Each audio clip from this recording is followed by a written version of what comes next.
Hello दोस्तों, आप सभी का एक बार फिर से बहुत बहुत स्वागत है आपके अपने यूट्यूब चैनल गोले का ज्ञान जीके जी में। और आज के इस वीडियो में हम हिंदी साहित्य के मोस्ट इम्पॉर्टेंट अति लघु उत्तरीय प्रश्नों के बारे में चर्चा करने वाले हैं। तो इस वीडियो को पूरा लास्ट तक देखिएगा और अगर आपको ये वीडियो पसंद आए तो वीडियो को लाइक करें, अपने दोस्तों के साथ शेयर करें। और अगर आपने इसके पहले के हिंदी साहित्य के मोस्ट इम्पॉर्टेंट ऑब्जेक्टिव क्वेश्चंस और अति लघु उत्तरीय प्रश्नों का वीडियोस नहीं देखे हैं तो आपको उनकी लिंक डिस्क्रिप्शन में मिल जाएगी या फिर आप चैनल पर जाकर प्लेलिस्ट भी चेक कर सकते हैं। तो चलिए दोस्तों, शुरू करते हैं आज के इस वीडियो को। तो पहला प्रश्न है कि प्रेमाश्रयी काव्यधारा के दो कवियों का नाम उल्लेख कीजिए। प्रेमाश्रयी काव्यधारा के कवियों के नाम हैं मलिक मोहम्मद जायसी और कुतुबन। चलिए इसके अलावा भी हम बात कर लेते हैं प्रेमाश्रयी शाखा के अन्य कवियों के नाम और उनकी रचनाओं के नाम। तो प्रेमाश्रयी शाखा के प्रमुख कवियों के नाम कुछ इस प्रकार से हैं: मलिक मोहम्मद जायसी, कुतुबन, मंझन, मुल्ला दाऊद। ये सभी आपके प्रेमाश्रयी शाखा के प्रमुख कवि हैं और इनकी रचनाओं के नाम कुछ इस प्रकार से हैं। मलिक मोहम्मद जायसी जी की बहुत ही प्रसिद्ध रचना है पद्मावत। इसके अलावा आखिरी कलाम भी इनकी रचना है और अखरावट भी मलिक मोहम्मद जायसी जी की रचना है। और कुतुबन जी की रचनाओं की बात करें तो कुतुबन की रचना का नाम है मृगावती, बहुत ही प्रसिद्ध रचना है कुतुबन जी की। और मंझन ने लिखा है मधुमालती को और मुल्ला दाऊद की रचना है चंदायन। तो ये सभी रचनाएं हैं प्रेमाश्रयी शाखा के कवियों की। चलिए अब हम अगले प्रश्न की ओर आगे बढ़ते हैं। तो अगला प्रश्न है ज्ञानाश्रयी शाखा के प्रमुख कवि का नाम लिखिए। तो ज्ञानाश्रयी शाखा के प्रमुख कवि हैं कबीरदास जी। आइए अब हम बात कर लेते हैं ज्ञानाश्रयी शाखा के अन्य कवियों की और कबीरदास जी के बारे में कुछ प्रसिद्ध बातें हम जान लेते हैं। तो ज्ञानाश्रयी शाखा के प्रमुख कवियों में नाम आता है कबीरदास जी का, नानक का, रैदास का, मलूकदास का और दादू दयाल का। इन सभी का नाम आता है ज्ञानाश्रयी शाखा के प्रमुख कवियों में।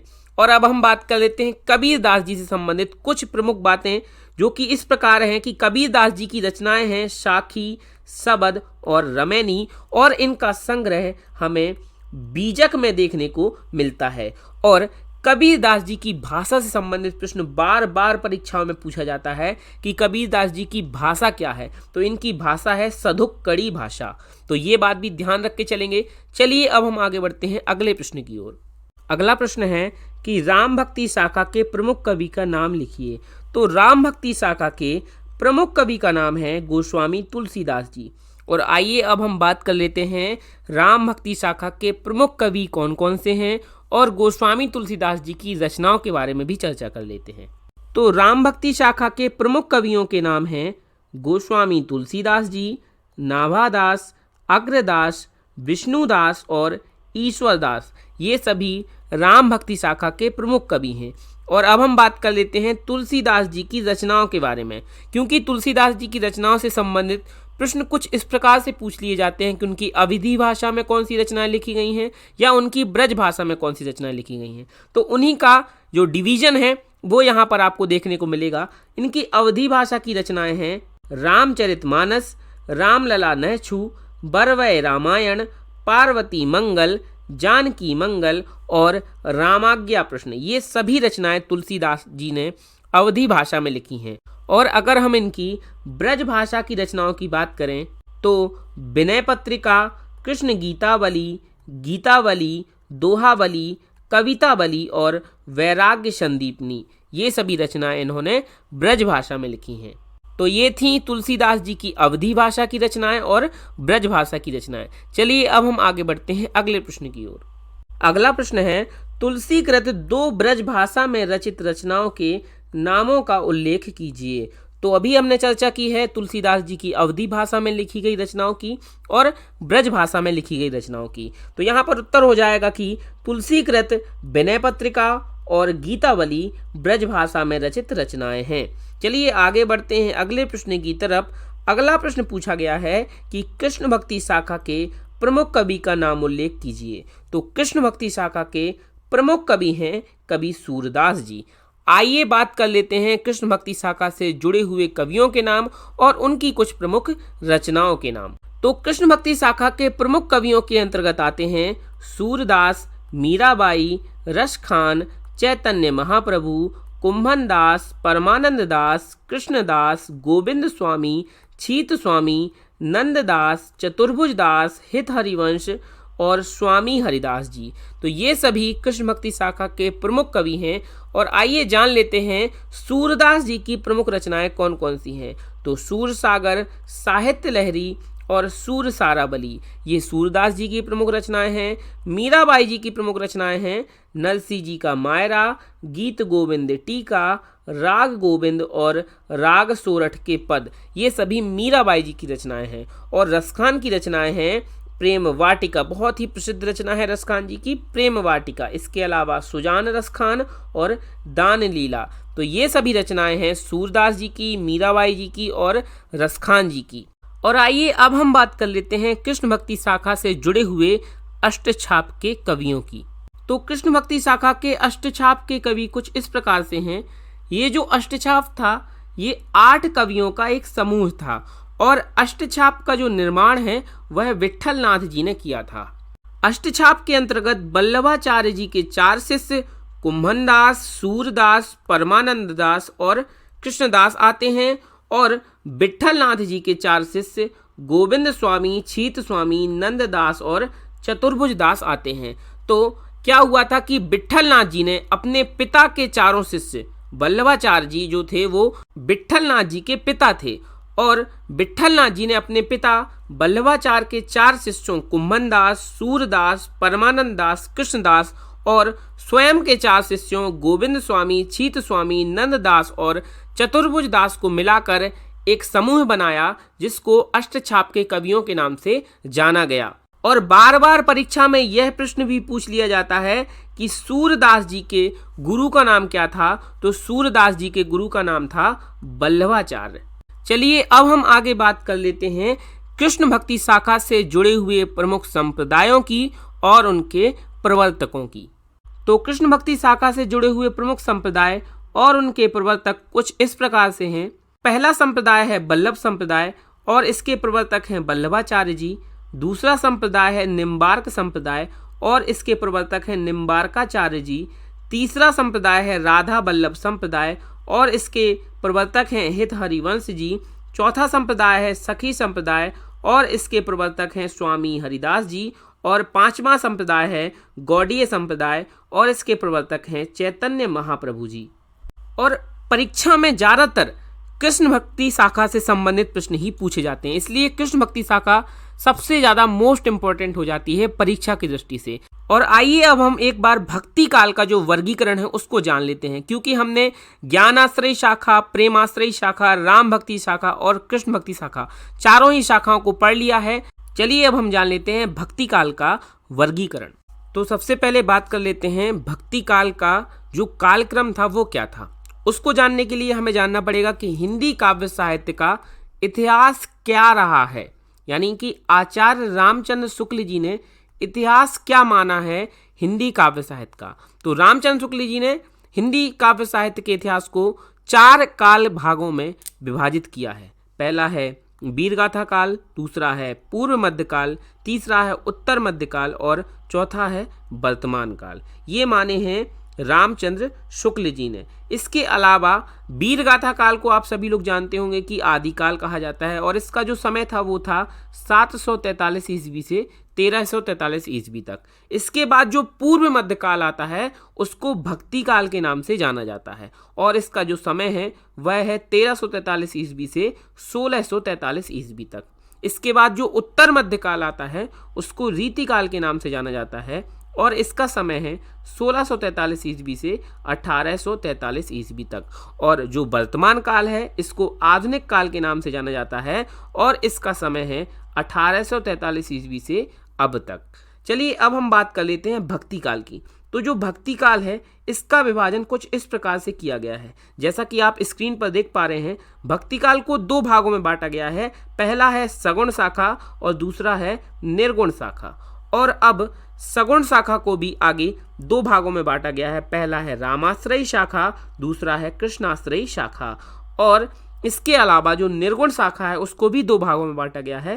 पहला है ज्ञानाश्रयी शाखा, दूसरा है प्रेमाश्रयी शाखा। ज्ञानाश्रयी शाखा को संत काव्य के नाम से भी जाना जाता है और प्रेमाश्रयी शाखा को सूफी काव्य के नाम से जाना जाता है। तो ये था भक्ति काल का विभाजन, भक्ति काल का कालक्रम, सब कुछ हमने कवर कर लिया। चलिए अब हम आगे बढ़ते हैं अगले प्रश्न की ओर। तो अगला प्रश्न है कि किसी एक रीति मुक्त कवि का नाम लिखिए या फिर रीति मुक्त काव्यधारा के किसी एक कवि का नाम उल्लेख कीजिए। तो जिस प्रकार से हमने यहाँ पर देखा कि भक्ति काल को दो भागों में बांटा गया है, सगुण भक्ति शाखा और निर्गुण भक्ति शाखा में, ऐसे ही रीति काल को भी तीन भागों में बांटा गया है। पहला है रीति मुक्त कवि, दूसरा है रीति सिद्ध कवि और तीसरा है रीति बद्ध कवि। तो यहाँ पर रीति मुक्त कवि के बारे में पूछा गया है कि किसी एक रीति मुक्त कवि का नाम लिखिए। तो रीति मुक्त काव्यधारा से जुड़े हुए कवि हैं घनानंद, और घनानंद के अलावा आलम, बोधा और ठाकुर, ये सभी भी रीति मुक्त काव्यधारा से जुड़े हुए कवि हैं। तो इनको भी आप नोट डाउन जरूर कर लीजिएगा। आगे बढ़ते हैं अगले प्रश्न की तरफ। अगला प्रश्न पूछा गया है कि रीति काल के प्रतिनिधि कवि का नाम लिखिए। तो रीति काल के प्रतिनिधि कवि हैं बिहारी जी। इसके अलावा अगला प्रश्न पूछा गया है कि बिहारी सतसई में किस रस की प्रधानता है। तो बिहारी सतसई के बारे में सभी लोग जानते हैं कि ये बिहारी जी की एकमात्र कृति है और इसमें श्रृंगार रस की प्रधानता है। तो बिहारी सतसई में किस रस की प्रधानता है? श्रृंगार रस की, और ये बिहारी लाल जी की एकमात्र कृति है। आगे बढ़ते हैं अगले प्रश्न की तरफ। अगला प्रश्न पूछा गया है कि रीतिकाल की दो प्रमुख रचनाओं के नाम लिखिए। तो रीतिकाल की कोई भी दो रचनाएं लिखनी है, आप किन्हीं भी दो रचनाओं का प्रयोग कर सकते हैं। तो रीतिकाल की दो प्रमुख रचनाएं हैं कवि कुल कल्पतरु और छत्रसाल दशक। ये दोनों रचनाएं रीतिकाल की हैं। और कवि कुल कल्पतरु के लेखक का नाम है चिंतामणि और इसके अलावा छत्रसाल दशक के लेखक का नाम है भूषण जी। चलिए आगे बात कर लेते हैं अगले प्रश्न की। तो अगला प्रश्न पूछा गया है कि हरिऔध जी का पूरा नाम लिखिए। तो हरिऔध जी का पूरा नाम था अयोध्या सिंह उपाध्याय हरिऔध। अगला प्रश्न है कि छायावाद की दो प्रवृत्तियों का उल्लेख कीजिए। तो छायावाद की दो प्रवृत्तियां निम्न प्रकार से हैं। पहला है रहस्यवाद, दूसरा है स्वानुभूति। और इसके अलावा हम छायावाद की अन्य प्रवृत्तियों पर भी आइए चर्चा कर लेते हैं। तो छायावाद की अन्य प्रवृत्तियां कुछ इस प्रकार से हैं। पहली है रहस्यवाद, दूसरी है स्वानुभूति, जिसके बारे में अभी हमने प्रश्न में चर्चा की। इसके अलावा नारी सौंदर्य और प्रेम चित्रण, प्रकृति प्रेम, स्वच्छंदतावाद, कल्पना की प्रधानता और दार्शनिकता, तो ये सभी हैं छायावाद की प्रमुख प्रवृत्तियां। चलिए आगे बढ़ते हैं अगले प्रश्न की तरफ। तो अगला प्रश्न है प्रयोगवादी काव्य की दो प्रमुख विशेषताएं लिखिए। तो प्रयोगवादी काव्य की दो प्रमुख विशेषताएं निम्नलिखित हैं। पहली है अनुभूति व यथार्थ का संश्लेषण और दूसरी है निरंतर प्रयोगशीलता। ये दोनों ही प्रयोगवादी काव्य की विशेषताएं हैं। और चलिए आगे हम बात कर लेते हैं प्रयोगवादी काव्य की अन्य विशेषताओं के बारे में, जिससे कि यदि पेपर में और ज़्यादा विशेषताएं पूछी जाएं तो आप आसानी से उनको लिख सकें। तो प्रयोगवादी काव्य की प्रमुख विशेषताएं कुछ इस प्रकार से हैं। अनुभूति व यथार्थ का चित्रण और निरंतर प्रयोगशीलता, ये हमने अभी प्रश्न में ही चर्चा कर ली है। इसके अलावा नवीन उपमानों का प्रयोग, बुद्धिवाद की प्रधानता, निराशावाद की प्रधानता, रूढ़ियों के प्रति विद्रोह और व्यंग्य की प्रधानता, ये सभी प्रयोगवादी काव्य की प्रमुख विशेषताएं हैं। चलिए अब हम आगे बढ़ते हैं अगले प्रश्न की तरफ। अगला प्रश्न है कि तार सप्तक का प्रकाशन कब हुआ। तो जो तार सप्तक था उसका प्रकाशन हुआ था 1943 ईस्वी में। और तार सप्तक के जो संपादक थे वो थे अज्ञेय जी। अज्ञेय जी ने प्रथम तार सप्तक, द्वितीय तार सप्तक और तृतीय तार सप्तक का प्रकाशन किया था।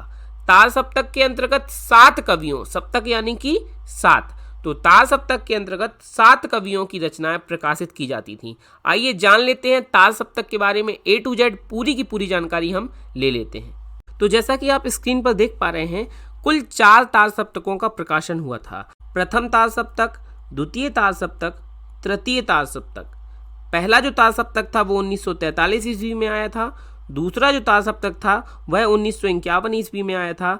और जो तीसरा तार सप्तक था वो 1959 ईस्वी में आया था। यानी कि जो तीनों तार सप्तक थे उनमें जो वर्षों का अंतराल था वो लगभग 8 वर्ष का अंतराल था। 1943 से 1951 के बीच में 8 वर्ष हैं और 1951 से 1959 के बीच में भी 8 वर्षों का अंतराल था। तो ये आप ट्रिक बनाकर भी याद रख सकते हैं कि सप्तकों के बीच में 8 का अंतराल था, 8 वर्ष का अंतराल था। और ये जो तीनों ताल सप्तक थे उनके जो संपादक थे वो थे अज्ञेय जी। इनका तीनों ताल सप्तकों का, प्रथम ताल सप्तक, द्वितीय ताल सप्तक और तृतीय ताल सप्तक, तीनों ताल सप्तकों का संपादन अज्ञेय जी ने किया था। और जैसा कि नाम से ही स्पष्ट है, तार सप्तक के नाम से ही स्पष्ट है, सप्तक यानी कि 7। तो सप्तक जो ताल सप्तक था उसमें 7 कवियों की रचनाएं जो थीं वो प्रकाशित की जाती थीं। और ये 7 कवि कौन कौन थे? तो देखिए यहाँ पर जो 7 कवि थे, पहले जो थे वो खुद संपादक अज्ञेय जी थे, यानी कि ताल सप्तकों में अज्ञेय जी रचनाएं प्रकाशित होती थीं। इसके अलावा दूसरे थे गजानन माधव मुक्तिबोध, तीसरे थे नैमी चंद्र जैन, चौथे थे भारत भूषण अग्रवाल, पांचवें थे प्रभाकर माचवे, छठवें थे गिरिजा कुमार माथुर, सातवें थे रामविलास शर्मा जी। तो ये सभी थे ताल सप्तक के 7 कवि जिनकी रचनाएं ताल सप्तक में प्रकाशित होती थीं।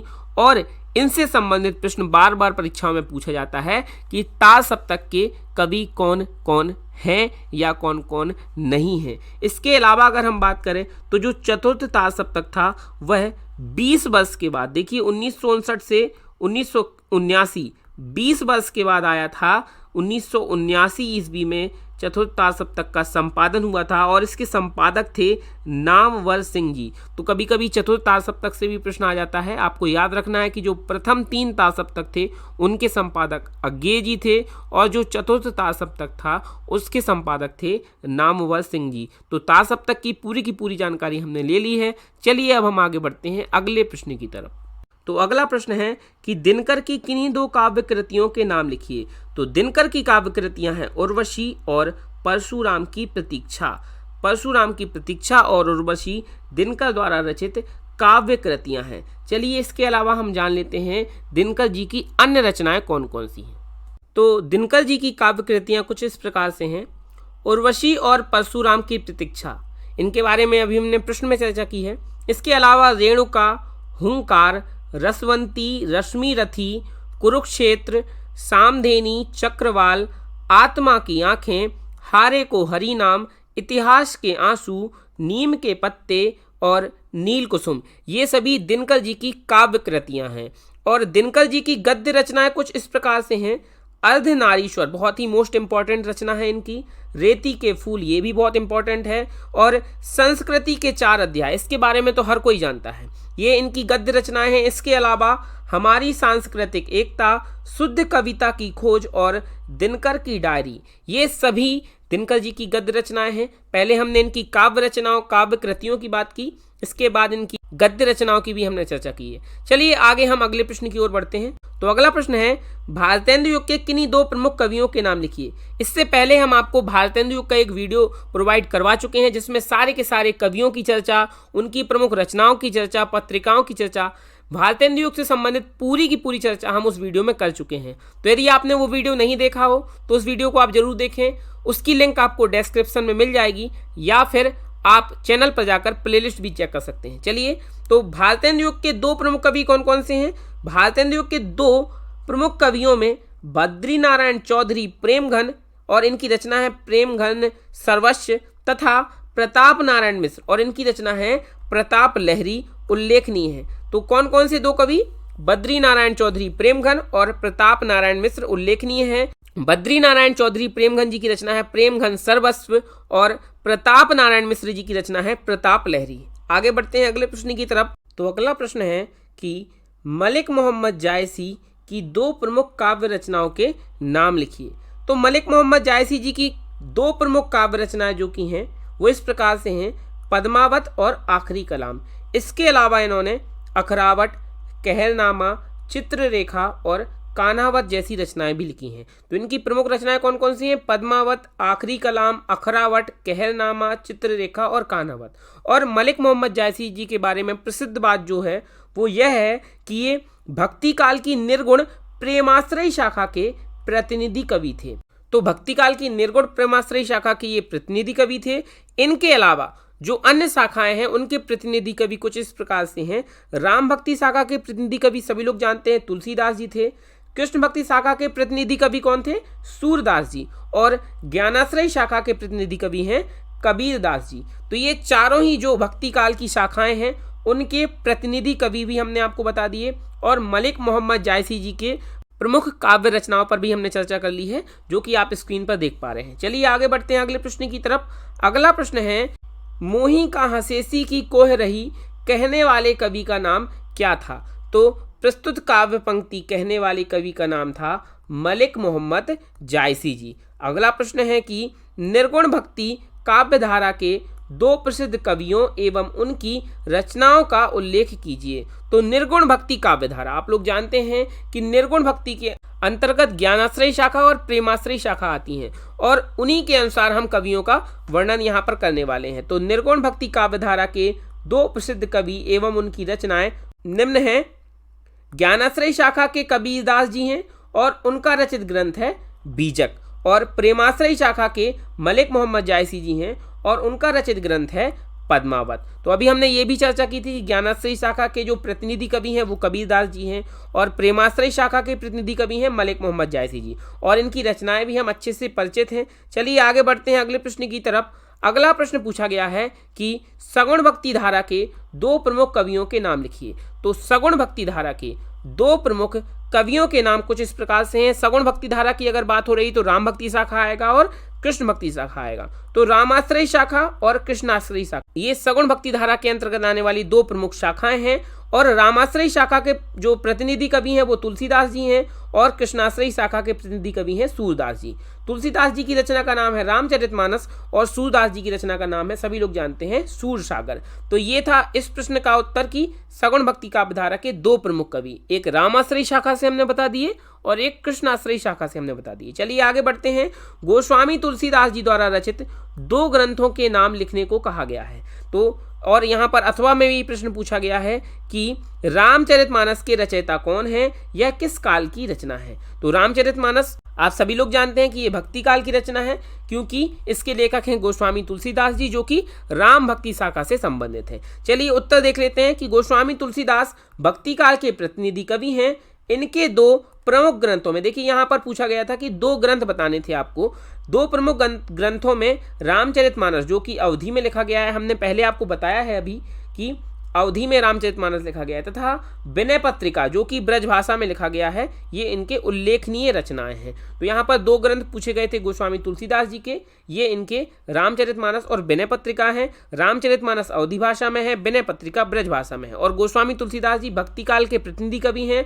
तो जो रामचरितमानस है वो भक्ति काल की रचना है। चलिए आगे बढ़ते हैं अगले प्रश्न की तरफ। अगला प्रश्न पूछा गया है कि कृष्ण भक्ति काव्य धारा के किन्हीं दो प्रमुख संप्रदायों के नाम लिखने को कहा गया है। तो अभी हमने थोड़ी देर पहले कृष्ण भक्ति जो काव्य धारा है उसके सभी संप्रदायों की भी चर्चा कर ली थी। देखिए कृष्ण भक्ति काव्य धारा के दो प्रमुख संप्रदाय निम्न प्रकार से हैं। वल्लभ संप्रदाय, इनके जो प्रवर्तक हैं वल्लभाचार्य जी हैं, और राधा वल्लभ संप्रदाय और इनके प्रवर्तक हैं हित हरिवंश जी। चलिए आगे बढ़ते हैं अगले प्रश्न की तरफ। तो अगला प्रश्न पूछा गया है कि अष्टछाप के किन्हीं दो कवियों के नाम लिखिए अथवा वल्लभाचार्य के किन्हीं दो शिष्यों के नाम लिखिए। तो देखिए अभी हमने थोड़ी देर पहले अष्टछाप के सभी कवियों की भी चर्चा कर ली थी, वल्लभाचार्य जी के सभी चारों शिष्यों की चर्चा कर ली थी, और हमने इनके पुत्र विट्ठलनाथ के भी चारों शिष्यों की चर्चा कर ली थी। तो अष्टछाप के बारे में हमने सारी की सारी जानकारी आपको इसके पहले प्रोवाइड करवा दी है। अगर आपको नहीं है याद, दोबारा से बैक करके आप उस चीज को, उस पोर्शन को दोबारा देख लीजिए। चलिए यहाँ पर उत्तर देख लेते हैं किस प्रकार से दिया गया है, इंपॉर्टेंट प्रश्न है। तो कृष्ण काव्य धारा के प्रमुख कवियों में अष्टछाप के कवि ही शामिल थे। अष्टछाप 8 कवियों का या शिष्यों यानी संतों का समूह था, जिसमें वल्लभाचार्य जी के 4 शिष्य सूरदास, कुंभनदास, परमानंद दास एवं कृष्णदास, तथा उनके पुत्र गोस्वामी विट्ठलनाथ जी के 4 शिष्य छीत स्वामी, गोविंद दास, चतुर्भुज दास तथा नंददास आते थे। और अष्टछाप की जो स्थापना थी वो गोस्वामी विट्ठलनाथ जी ने की थी। हमने आपको पहले भी बताया है कि जो वल्लभाचार्य जी थे उनके पुत्र विट्ठलनाथ जी ने अष्टछाप की रचना की थी, अपने पिता वल्लभाचार्य जी के 4 शिष्यों को मिला के और स्वयं के 4 शिष्यों को मिलाकर। चलिए आगे बढ़ते हैं, अगले प्रश्न को देख लेते हैं। अगला प्रश्न है कि रीतिकालीन काव्य की 2 प्रमुख प्रवृत्तियां या फिर विशेषताएं लिखने को कहा गया है। तो रीतिकाल की जो 2 प्रमुख प्रवृत्तियां हैं वो कुछ इस प्रकार से हैं। पहली है रीति निरूपण, यानी कि प्रत्येक काव्य एक सुनिश्चित रीति के अनुसार रचा गया है, ये कहलाता है रीति निरूपण। इसी को हम कह सकते हैं कि लक्षण ग्रंथों की प्रधानता हमें इसमें देखने को मिलती है। दूसरा है श्रृंगारिकता एवं अलंकारिकता। तो काव्य में ये दोनों ही पक्ष प्रधान थे, एक तो श्रृंगारिकता पाई जाती थी, दूसरे अलंकारिकता पाई जाती थी। आइए बात कर लेते हैं रीतिकाल की अन्य प्रवृत्तियों के बारे में। तो रीतिकाल की प्रवृत्तियां कुछ इस प्रकार से हैं। पहली तो है रीति निरूपण, जिसको हम बोलते हैं लक्षण ग्रंथों की प्रधानता, और दूसरी है श्रृंगारिकता एवं अलंकारिकता, जो कि अभी हमने प्रश्न में इसी के बारे में चर्चा की है। इसके अलावा आश्रयदाताओं की प्रशंसा, ब्रजभाषा की प्रधानता, नारी के प्रति कामुक दृष्टिकोण और चमत्कार प्रदर्शन एवं भोग्यता, तो ये सभी चीज़ें हमें रीतिकाल में देखने को मिलती थी। आश्रयदाताओं की प्रशंसा करते थे, ब्रजभाषा की प्रधानता देखने को मिलती थी, नारियों के प्रति कामुक दृष्टिकोण देखने को मिलता था और चमत्कार का प्रदर्शन किया जाता था। ये सभी चीज़ें रीतिकाल की प्रमुख प्रवृत्तियाँ हैं। चलिए आगे बढ़ते हैं अब अगले प्रश्न की तरफ। तो अगला प्रश्न पूछा गया है कि रीतिकाल की किन्हीं 2 विशेषताओं का उल्लेख कीजिए। तो रीतिकाल की 2 विशेषताएं हम प्रवृत्तियों के आधार पर भी लिख सकते हैं कि इसमें आश्रयदाताओं की प्रशंसा की जाती थी, इसमें ब्रजभाषा की प्रधानता देखने को मिलती थी, इसमें नारियों के प्रति कामुक दृष्टिकोण देखने को मिलता था, चमत्कार प्रदर्शन देखने को मिलता था। तो प्रवृत्तियों के आधार पर हम इनकी विशेषताएं भी लिख सकते हैं। चलिए देख लेते हैं उत्तर में क्या दिया गया है। तो इसमें दिया गया है कि वीर एवं श्रृंगार रस की प्रधान रचनाएं हमें देखने को मिलती थी, जो कि रीतिकाल की विशेषताओं के अंतर्गत आता है, और अपने आश्रितों का अतिशयोक्तिपूर्ण वर्णन, यानी कि आश्रयदाताओं की प्रशंसा बहुत ही अतिशयोक्तिपूर्ण की जाती थी। तो ये रीतिकाल की विशेषताएं हैं। आगे बढ़ते हैं अगले प्रश्न की तरफ। अगला प्रश्न पूछा गया है कि रीतिकाल के किन्हीं 2 प्रसिद्ध कवियों के नाम और उनकी एक एक रचना सहित लिखिए, यानी कि किन्हीं 2 प्रसिद्ध कवियों के नाम भी लिखने हैं और उनकी एक एक रचना भी लिखनी है। चलिए देख लेते हैं उत्तर में क्या दिया गया है। तो उत्तर में दिया गया है कि बिहारी द्वारा रचित बिहारी सतसई। सभी लोग जानते हैं कि जो बिहारी जी थे वो रीतिकाल के कवि थे। इसके अलावा केशव दास द्वारा रचित कवि प्रिया। तो ये रीतिकाल के 2 प्रसिद्ध कवि हैं और उनकी रचनाएं हैं। चलिए एक बार हम रीतिकाल को पूरा A to Z क्लियर कर लेते हैं। तो रीतिकाल के बारे में जो महत्वपूर्ण जानकारी, जो महत्वपूर्ण बातें हमें ध्यान में रखकर चलनी हैं, वो ये इस प्रकार से हैं कि रीतिकाल का जो समय है वो क्या माना जाता है, 1643 ईस्वी से 1843 ईस्वी के बीच का जो समय है वो रीतिकाल का समय माना जाता है। लेकिन कई बार हमें मतभेद भी देखने को मिलता है। कुछ लोग मानते हैं, कुछ विद्वान मानते हैं कि 1700 ईस्वी से 1850 ईस्वी के बीच का समय रीतिकाल है। तो लगभग वही आसपास का समय 1643 से आप 1850 भी याद रख सकते हैं। कहीं कहीं 1643 से 1843 देखने को मिलता है और कहीं कहीं पर 1700 ईस्वी से 1850 भी देखने को मिलता है। तो आसपास का समय है और हमेशा समय काल में हमें हिंदी साहित्य के क्षेत्र में ज़्यादातर मतभेद देखने को मिलता है। दोनों ही तिथियां आप ध्यान में रखकर चलेंगे।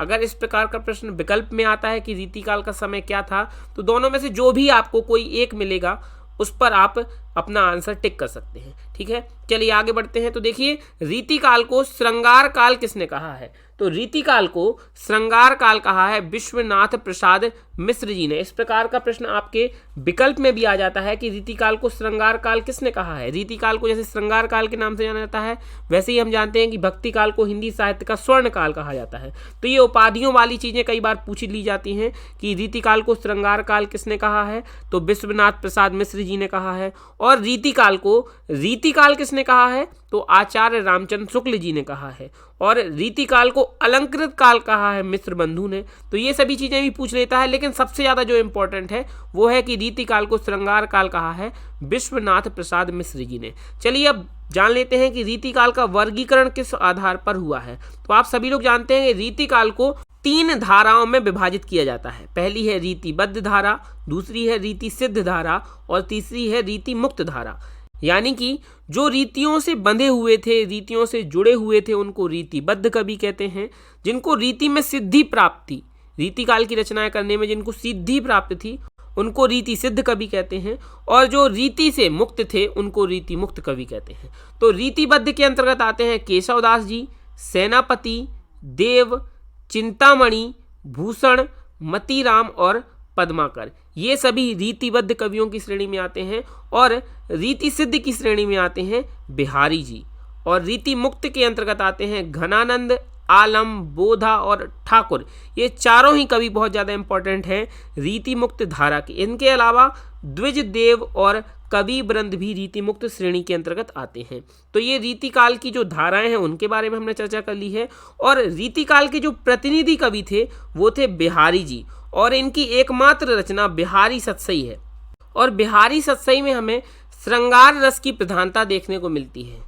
और यदि हम बिहारी जी के गुरु की बात करें तो बिहारी जी के गुरु का नाम था स्वामी नरहरिदास। और जो इनकी रचना है बिहारी सतसई, उसमें बिहारी जी ने जो एकमात्र रचना है बिहारी सतसई जी की, उसमें इन्होंने गागर में सागर भरने का काम किया है। और जो बिहारी सतसई है वो ब्रज भाषा में, क्योंकि हम लोग जानते हैं कि जो रीतिकाल था वो ब्रज भाषा पर ही आधारित है, ऐसे ही जो बिहारी सतसई है वो ब्रज भाषा में है। और इसमें 713 दोहे हैं। यह प्रश्न भी पूछ लिया जाता है कई बार कि बिहारी सतसई में कितने दोहे हैं, तो बिहारी सतसई में 713 दोहे हैं। चलिए आगे बात कर लेते हैं अगले प्रश्न की। तो अगला प्रश्न पूछा गया है कि रीतिकाल के 4 रीति मुक्त कवियों के नाम लिखिए। तो अभी हमने चर्चा की है घनानंद, ठाकुर, आलम और बोधा। ये सभी रीतिकाल के 4 रीति मुक्त कवि हैं। और बहुत ही मोस्ट इंपॉर्टेंट प्रश्न है, देखिए बार बार पूछा जाता है ये प्रश्न, तो इस प्रश्न को भी आप बहुत अच्छे से ध्यान रखेंगे।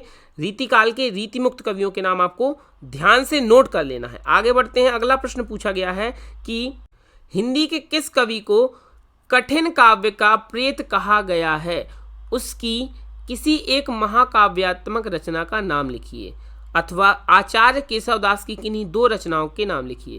तो देखिए कठिन काव्य का जो प्रेत है वो हिंदी के रीतिकालीन कवि केशवदास को कहा गया है, कठिन काव्य का प्रेत। और इनकी महाकाव्यात्मक रचना का नाम है रामचंद्रिका। और इनकी अन्य 2 प्रमुख रचनाएं हैं कवि प्रिया एवं रसिक प्रिया। तो केशवदास जी की प्रमुख रचना हमें ध्यान में रखकर चलनी है, रामचंद्रिका हुई, कवि प्रिया हुई, रसिक प्रिया हुई। तो केशवदास जी की इन सभी रचनाओं को ध्यान में रखकर चलेंगे, साथ ही साथ ये भी कि इनको कठिन काव्य का प्रेत कहा जाता है। आगे बढ़ते हैं अगले प्रश्न की तरफ। तो अगला प्रश्न पूछा गया है कि नवजागरण का अग्रदूत किसे कहा जाता है, उसके द्वारा संपादित 2 पत्रिकाओं के नाम लिखिए। देखिए आप सभी लोग जानते हैं कि नवजागरण का जो अग्रदूत है वो आधुनिक हिंदी साहित्य के प्रवर्तक या फिर जनक भी कहा जाता है, इनको भारतेंदु हरिश्चंद्र जी को कहा जाता है। नवजागरण का अग्रदूत कहा जाता है, हिंदी साहित्य का जनक कहा जाता है। इनके द्वारा संपादित 2 पत्रिकाएं निम्न प्रकार हैं, हरिश्चंद्र मैगजीन, और इसका आगे चलकर नाम जो था वो हरिश्चंद्र चंद्रिका हो गया। तो यानी कि हरिश्चंद्र मैगजीन का ही आगे चलकर नाम हरिश्चंद्र चंद्रिका हो गया। इसके अलावा इनकी जो पत्रिका है उसका नाम है कवि वचन सुधा।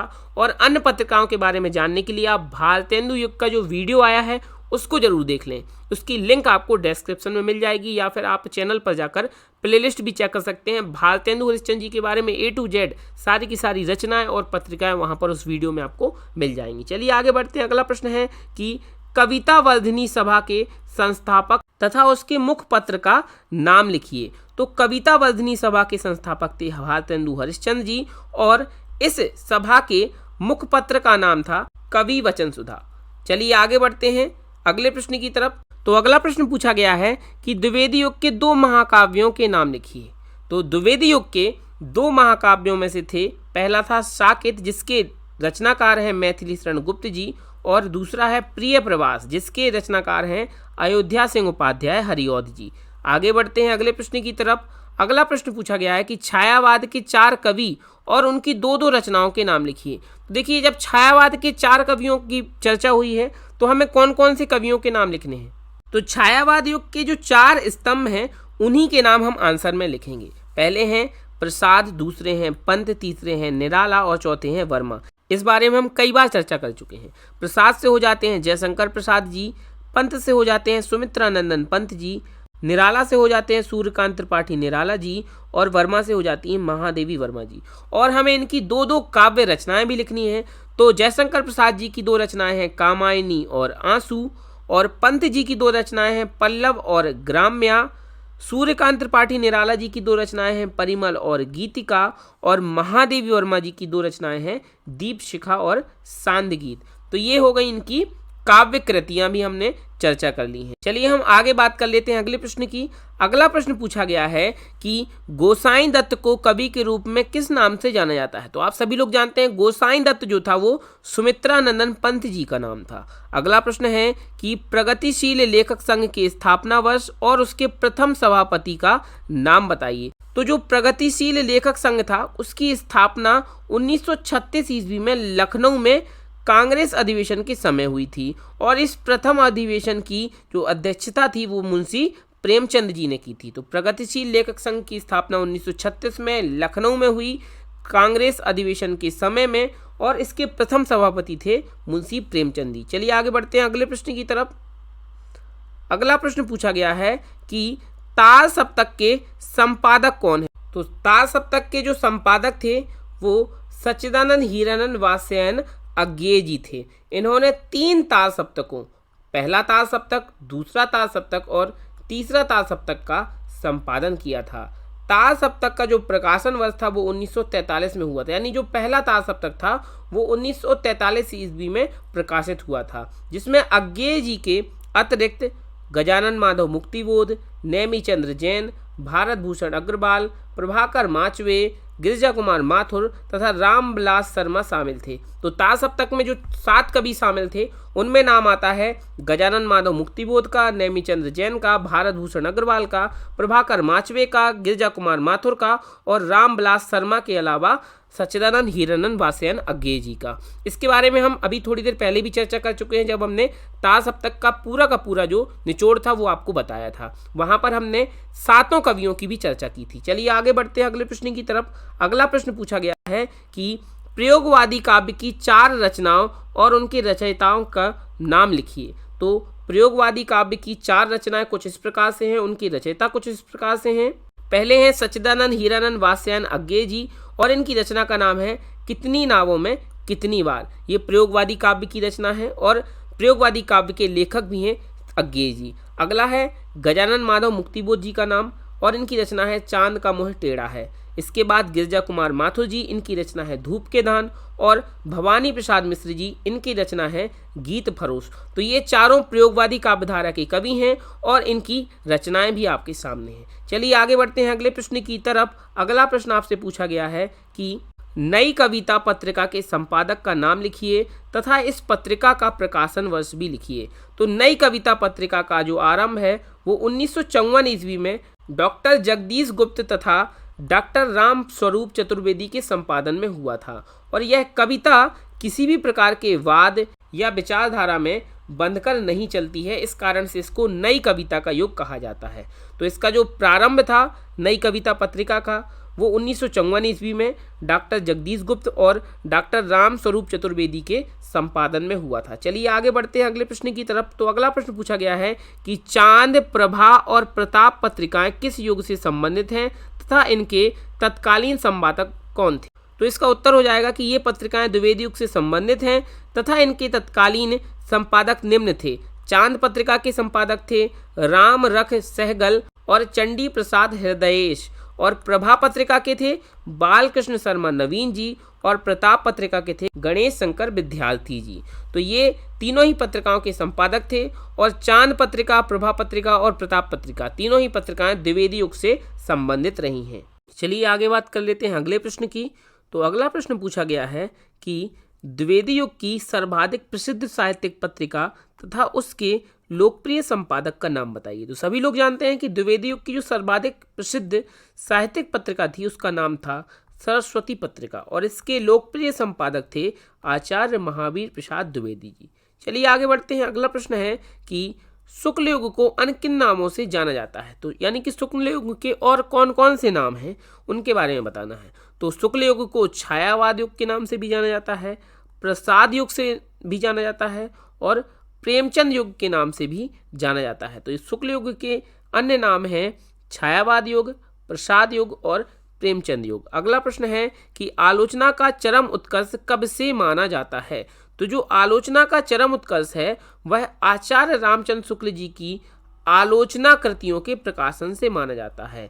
अगला प्रश्न है कि छायावाद की 4 विशेषताएं बताइए। तो छायावाद की 4 विशेषताएं निम्नलिखित हैं। पहली है अज्ञात व असीम के प्रति जिज्ञासा, यानी कि इसको हम रहस्यवाद भी बोलते हैं। दूसरी है सामाजिक रूढ़ियों से मुक्ति। तीसरी है नारी प्रेम एवं उसकी मुक्ति का स्वर। चौथी है प्रकृति का विशद चित्रण। तो ये सभी छायावाद युग की विशेषताएं हैं।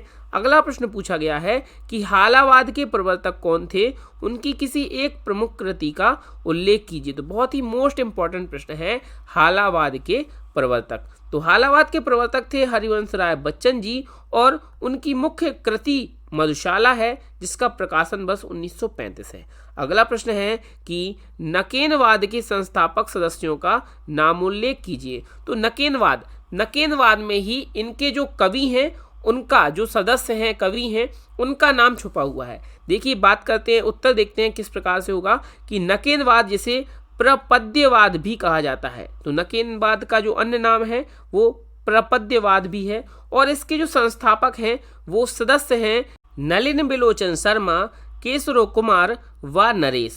तो अगर हम नकेनवाद की बात करें तो इसके अक्षरों की अगर हम बहुत ध्यान से देखें तो जो नकेनवाद है उसमें जो पहला अक्षर है वो ना है और इस ना से हो जाते हैं नलिन बिलोचन शर्मा जी। इसके बाद जो के लिखा हुआ है अक्षर है के, उससे हो जाते हैं केशव कुमार और अंतिम अक्षर जो ना है उससे हो जाते हैं नरेश। यानी कि जो इसके सदस्य हैं उनसे मिलकर ही इसका नाम बना है नकेनवाद।